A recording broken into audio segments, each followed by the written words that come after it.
Hey there, Sharon Horne-Ellstrom here. Welcome to day 132 of our Be a Better You annual challenge. We're doing one thing every day this year to be a better person, to be a better version of ourselves, right? To be a better you. Because guess what? The only person you can be is you. And we're always looking to continually improve. So today we're talking about, and all this month we're talking about finances and different financial topics. And today's topic is savings and the impact it has on our finances. I'll share 4 different ways to save. Some you may be doing, some you've never thought of, and you might not be doing anything. And so today's challenge is to question and ask yourself an audit. What have I got for savings? What am I doing to plan for the future? What am I doing in case of emergencies? And if I don't have anything, why am I not doing anything? Even if you just put $1 a day into savings, you're doing something, and that will build, and etc. So we won't talk about that right now, but I want to talk about savings, different types of savings, the impact it has on you, and then how to get started saving or to do more with respect to savings if you're not doing anything yet. We're going to talk about investments a different day, and we're going to talk about assets and debt and things like that. Big financial topics, some that people just don't usually talk about, but we need to be thinking about and talking about, even if other people don't talk about it to us. There's always somebody that we can get help and support from. So what are some of the different types of savings? First and foremost, and we're going to spend a whole day on this, emergency savings fund, some kind of a safety net. Why do you want to have it? Because it provides financial security and a cushion during emergencies. I have yet to meet someone that has not experienced some sort of setback, obstacle, health challenge, accident, breakdown, like a car breakdown or something, or something that wasn't covered by insurance that you had to tap into your own resources to handle. Even nowadays with health insurance, your deductible can be tens of thousands of dollars depending on what happens in your lifetime. It also reduces the necessity to go to high interest forms of financing like credit cards or digging into your 401k or something like that when an emergency arises. So how much do you want to put in that fund? Probably 3 to 6 months worth. I like to have a year cushion, and that's a year cushion of my monthly living expenses. What would it cost to sustain my life for a month? And then I take that times 12. You can do 3 months. I recommend at least 3 months. If something happens, if you have any kind of a challenge, if you have to help someone else out in your family, for example, an aging parent or a child, and you can't work for that amount of time, do you have a cushion that will protect you during that? That's number 1. Number 2, retirement savings to secure your future, and that are those you love and care about, right?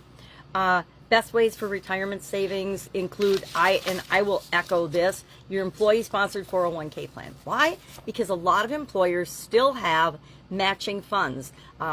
Most of my corporate jobs would match 100% up to 15% of the amount of money.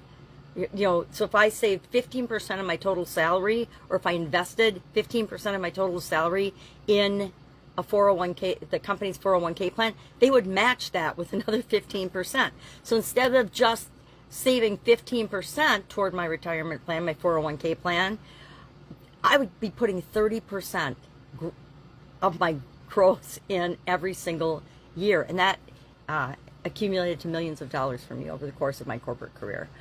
Individual retirement accounts, if you don't have a company-sponsored one, we need to be having one of our own, both the traditional and Roth IRAs, and you can look into this and get a financial advisor or research it yourself and find out what's the best thing for you.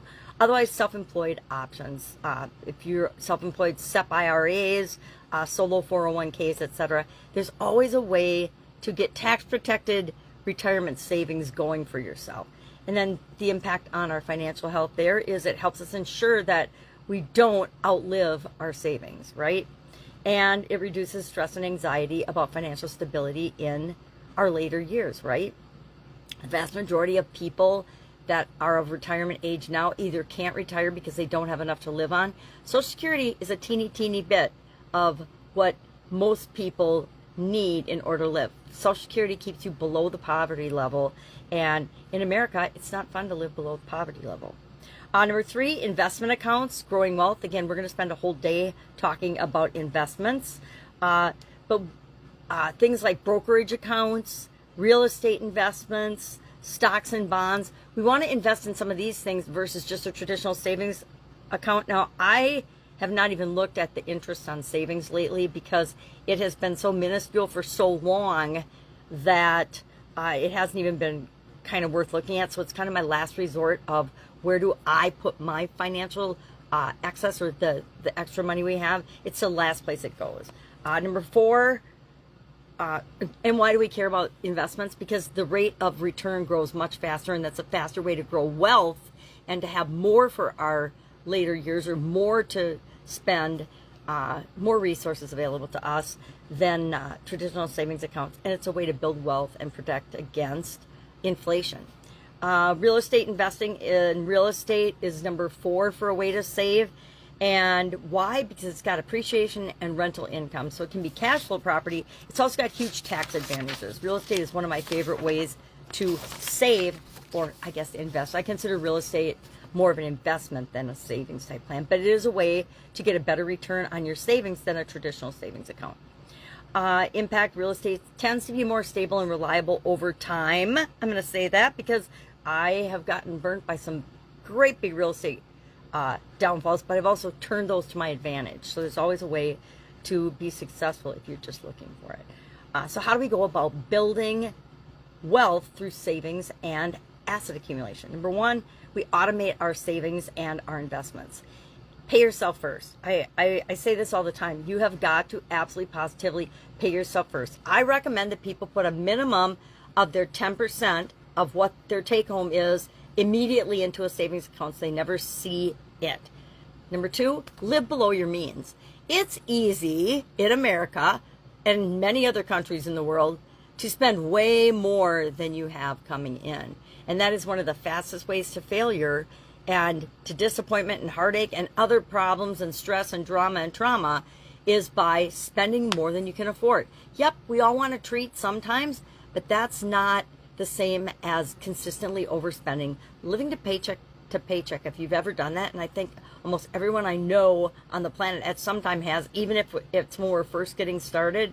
Remember when I first got started, my first job out of college in corporate America was the first time I had ever gotten paid monthly. I got, that big once a month check. But by the 3rd week of every month, because I bought a house, I bought a new car, I did all these crazy things that I shouldn't have done. Hindsight's always 20/20, right? And I overextended myself, and I ended up at the end of the month, by week 3, I was usually pretty much out of money. And so I learned pretty quickly that was not a fun way to live. It didn't feel very good. And then I needed to change the way I was doing things, which is exactly what I did.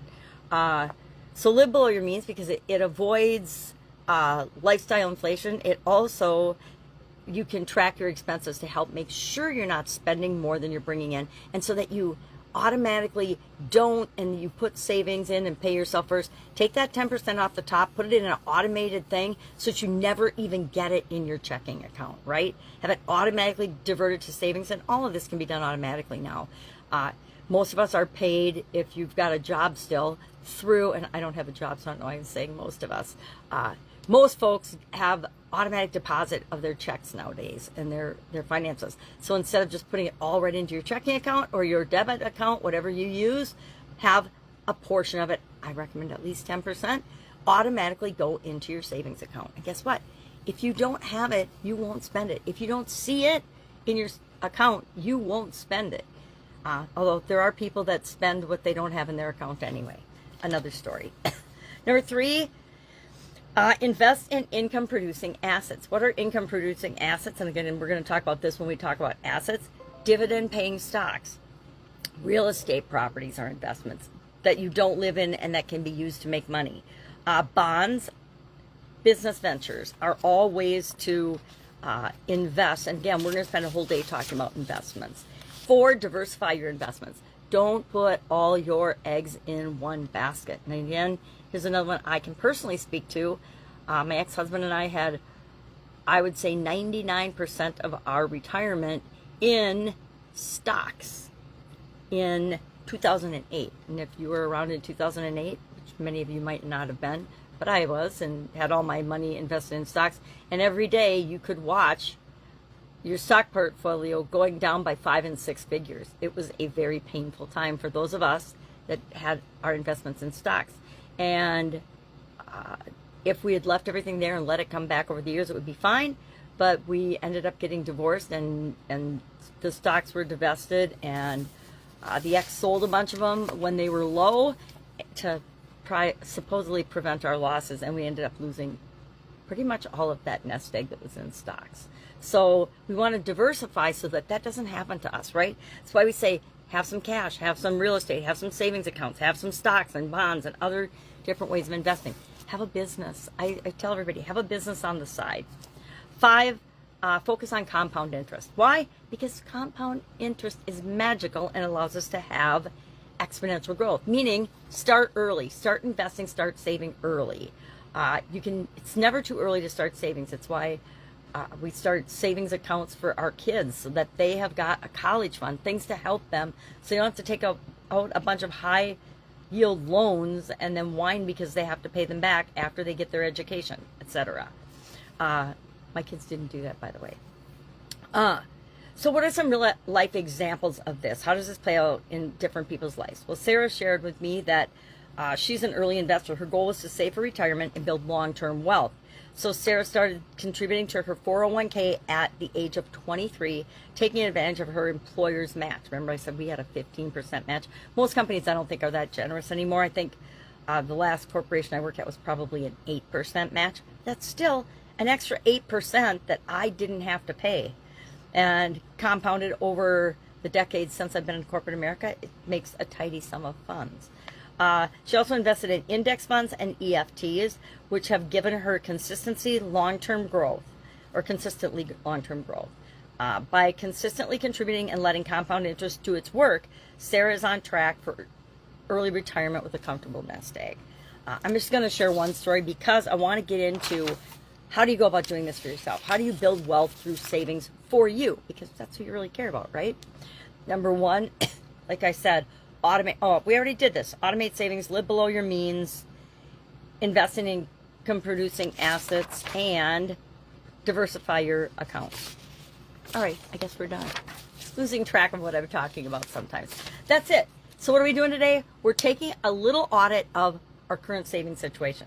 What are you putting away? What are you not putting away? What could you do right now?